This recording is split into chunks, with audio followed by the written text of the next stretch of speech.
Cholesterol കുറയ്ക്കുവാൻ ഡോക്ടർമാർ നൽകുന്ന statin മരുന്നുകളുടെ അപകട സാധ്യതകളെപ്പറ്റി അനേകം ചോദ്യങ്ങൾ ഈ അടുത്തയിടെ പ്രേക്ഷകരിൽ നിന്ന് എനിക്ക് ലഭിക്കുകയുണ്ടായി. സ്റ്റാറ്റിൻ മരുന്ന് ഓർമ്മശക്തി കുറയ്ക്കുമോ? അൽഷൈമേഴ്സ് ഡിസീസിന് കാരണമാകുമോ? ലിവറും കിഡ്നിയും ഇതുമൂലം സാരമായ തകരാറുണ്ടാക്കുമോ? മസിൽ വീക്ക്നെസ് ഉണ്ടായി തളർന്നു പോകുമോ എന്നെല്ലാം ഉള്ള ചോദ്യങ്ങൾ. മറ്റൊരു ചോദ്യം സാധാരണ ചോദിക്കാറുള്ളത്, കൊളസ്ട്രോൾ ആവശ്യമായിട്ടല്ലേ മനുഷ്യന് ആവശ്യമായിട്ടല്ലേ ഈശ്വരൻ അത് രക്തത്തിൻ്റെ ഭാഗമായി ചേർത്തിരിക്കുന്നത്? അത് കുറയ്ക്കുന്നത് എങ്ങനെ ന്യായീകരിക്കാൻ സാധിക്കും? അവസാനത്തെ ചോദ്യത്തിന് തന്നെ ആദ്യം ഉത്തരം നൽകാം.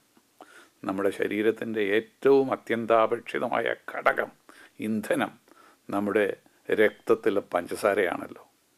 ഇത് ആവശ്യമാണെങ്കിലും വളരെയധികം വർദ്ധിച്ചു കഴിഞ്ഞാൽ പ്രമേഹ രോഗമുണ്ടാകുമെന്നും അനേകം അപകടങ്ങളുണ്ടാകുമെന്ന കാര്യത്തിൽ ആർക്കും ഇന്ന് സംശയമില്ലല്ലോ. അതുപോലെ കൊളസ്ട്രോൾ നമ്മുടെ ശരീരത്തിലെ പ്രവർത്തനങ്ങൾക്ക് അത്യന്താപേക്ഷിതമാണെങ്കിലും അത് കൂടിയാൽ അപകടകരമാണെന്നുള്ള കാര്യത്തിൽ ഇന്ന് ആർക്കും സംശയമില്ല. ആദ്യമായി കൊളസ്ട്രോളിൻ്റെ അല്പം ചരിത്രം.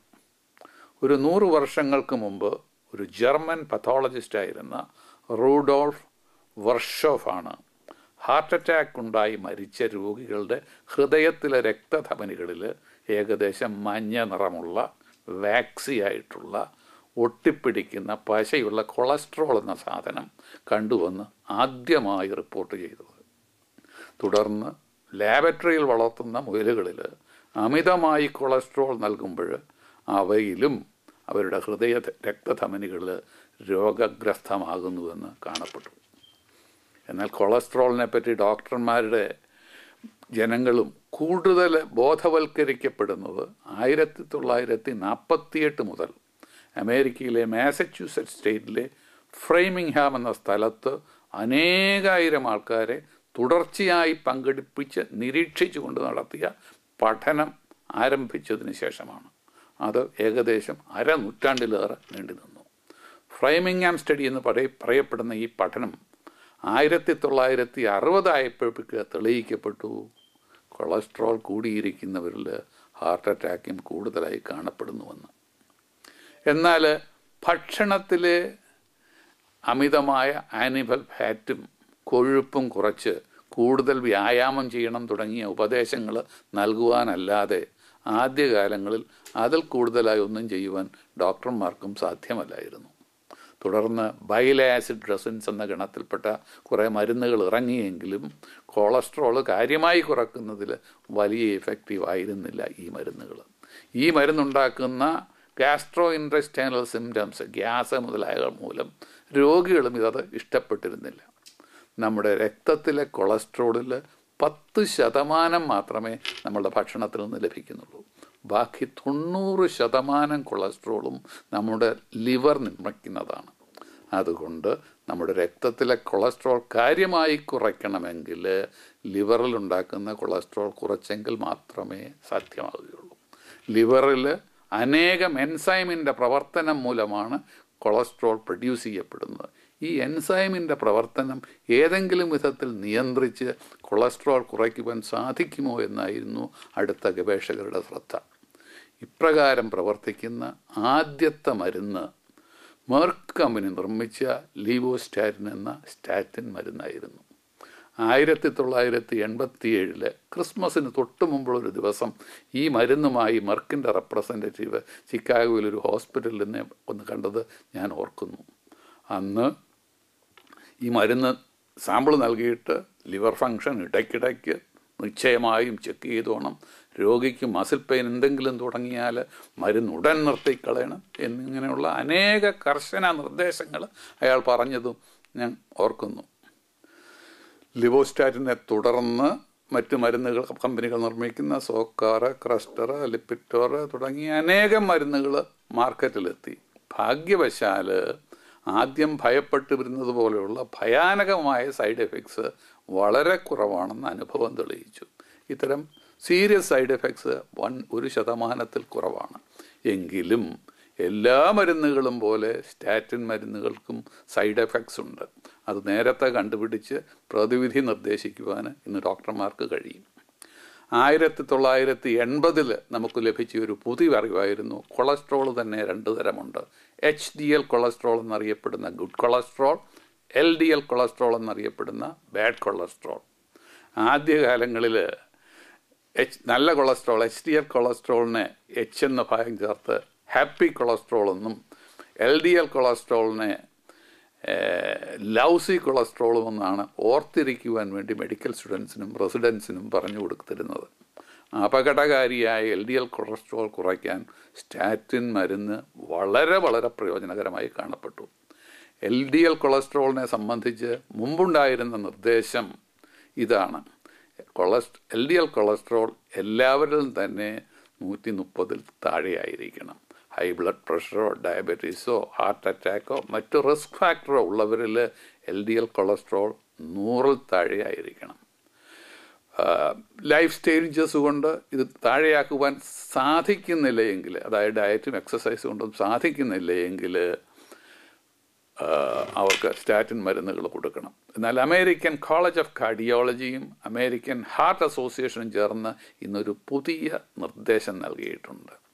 LDL കൊളസ്ട്രോളിൻ്റെ ലെവലിനേക്കാൾ പ്രധാനം ഹാർട്ട് അറ്റാക്ക് ഉണ്ടാകുവാനുള്ള റിസ്ക് കണക്കിലെടുക്കുക എന്നുള്ളതാണ്. അതായത് ഹൃദ്രോഗം ഉണ്ടാകുവാനായിട്ട് വരുന്ന 1 വർഷം എത്ര ശതമാനം സാധ്യതയുണ്ട് എന്ന് നോക്കണം. ഹാർട്ട് അറ്റാക്ക് അമേരിക്കൻ ഹാർട്ട് അസോസിയേഷനും അമേരിക്കൻ കോളേജ് ഓഫ് കാർഡിയോളജിയും ചേർന്ന് നൽകിയിട്ടുള്ള ഹാർട്ട് അറ്റാക്ക് ഉണ്ടാകുവാനുള്ള സാധ്യത അളക്കുന്ന ഒരു റിസ്ക് ഫാക്ടർ കാൽക്കുലേറ്റർ അവരുടെ വെബ്സൈറ്റുകളിൽ എല്ലാം ഇന്നുണ്ട്. ASCVD റിസ്ക് കാൽക്കുലേറ്റർ എന്ന് ഗൂഗിൾ ചെയ്ത് ആർക്ക് വേണമെങ്കിലും കണ്ടുപിടിക്കാം.